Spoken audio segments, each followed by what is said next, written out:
Liz Ann Sonders, Chief Investment Strategist with Charles Schwab, is here to offer her views on the recent jitteriness in the market. Welcome, Liz Ann. Thank you.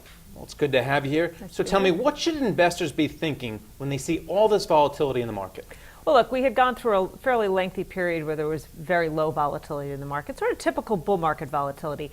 But what's interesting is the market was overdue for a bit of a pullback even before the taper tantrums, as we've been calling them, started. The market had gotten overbought technically. Sentiment conditions showed a very elevated level of optimism. So, call in the excuse to sell. It was our view, regardless of whether it was Fed-related or not, that it would probably be limited, at least in terms of the equity market, to something sub 10%. So far, so good. Let's talk tapering for a second, since you brought it up. Recently, the market's been trading high and low. Whenever a member of the Federal Reserve comes out to speak, Ben Bernanke spoke last week. This week, you have lots of Fed members talking back what he said. What about earnings? They come out in 2 weeks. Do they matter, or is it all about what the Fed says? Well, look, you have had this Federal Open Mouth Committee, and it has been driving markets. And I think the attempt has been to calm markets by, to some degree, explaining what they're all trying to say, but it's probably caused as much confusion as anything else.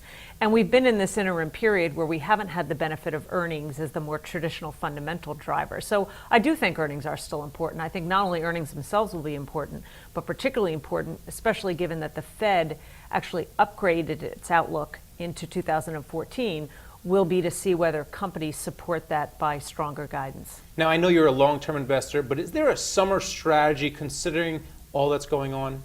No, not necessarily. Again, we had the view that we would see a little bit of a pullback in economic numbers, though nowhere near as big a mid-year slowdown as we saw in each of the last 3 years. And consistent with that, the correction we felt would be less sinister than each of the last 3 years, where you had the 10 to 20% variety correction. And sure enough, the very latest economic numbers, notwithstanding the downward revision to first quarter GDP, that's sort of old news at this point, virtually all of the economic numbers that have come out in the past week or so, many of which are very leading in nature, were universally strong. We've certainly seen a correction in gold. It's now trading in the 1200s. What should investors who had been piling into gold and now they've been piling out, what should they do with the yellow metal? Look, there was lots of reasons why people were buying gold. It really depended on your perspective. There were plenty of people that were buying it as a perceived inflation hedge. The problem there is that there is little or no inflation right now. We've been in a disinflationary environment, so you lost that support under gold. You've had what Europe has done to try to ease their debt crisis and their liquidity problems. So this sense that Europe was the next big accident waiting to happen, that has eased. There were people that were buying it as a hedge against a falling dollar. The dollar has been stronger. And then, to be perfectly honest, there was a lot of people buying it simply because it was going up so much. So you're starting to unwind both the fundamental reasons, and you're taking a lot of the investors out that had simply chased the momentum.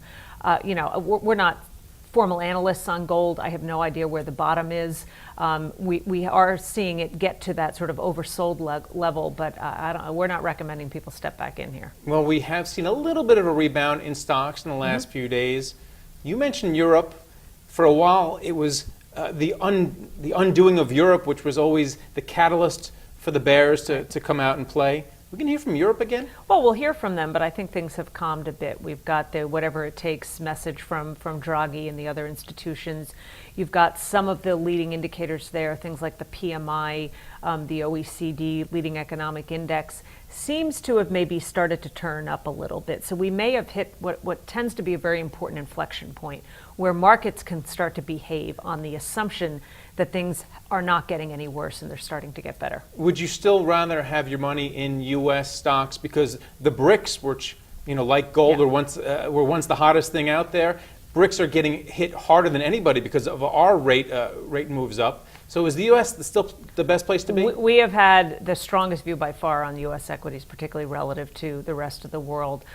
Second to that would be the developed international markets, but we've been decidedly underemphasizing emerging markets and have a very sort of official call of avoid on China for the last several months. Obviously, that's been the right call so far. So yes, we still think U.S. is the place to be. So stay domestic and stay cool this summer. Stay cool.